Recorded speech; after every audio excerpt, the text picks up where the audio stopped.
الله الرحمن الرحيم، والصلاة والسلام على أشرف الأنبياء والمرسلين نبينا محمد وعلى آله وصحبه أجمعين. طبعا هذا الجزئية الخاصة بمشاركة مستشفى العيون في مؤتمر البحر الأحمر في جدة. دائما مستشفى العيون تحت إداراتنا الحكيمة، إدارة الدكتور مبارك الزهراني.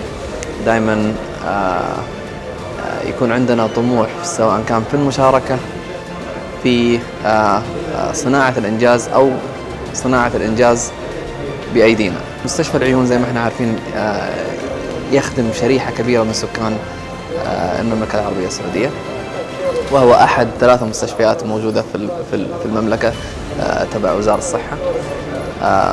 طبعا في القريب العاجل إن شاء الله خلال شهرين تقريبا في 30 جانوري حيكون عندنا المؤتمر اللي هو الليتست ابديت في الأوفثالمولوجي للسنة الثانية على التوالي.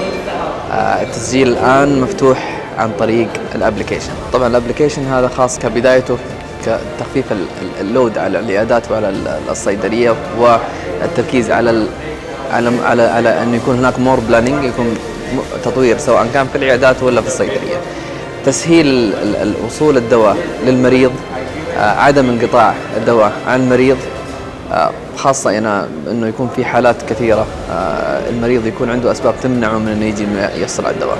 طبعا الابليكيشن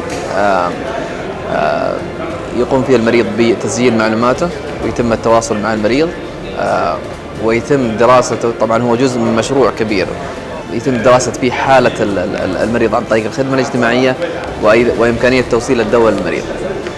الابليكيشن يشمل ايضا جزئيه مهمه، وجزئيه الكونتينيوس اديوكيشن خاص بالميديكال بروفيشنال.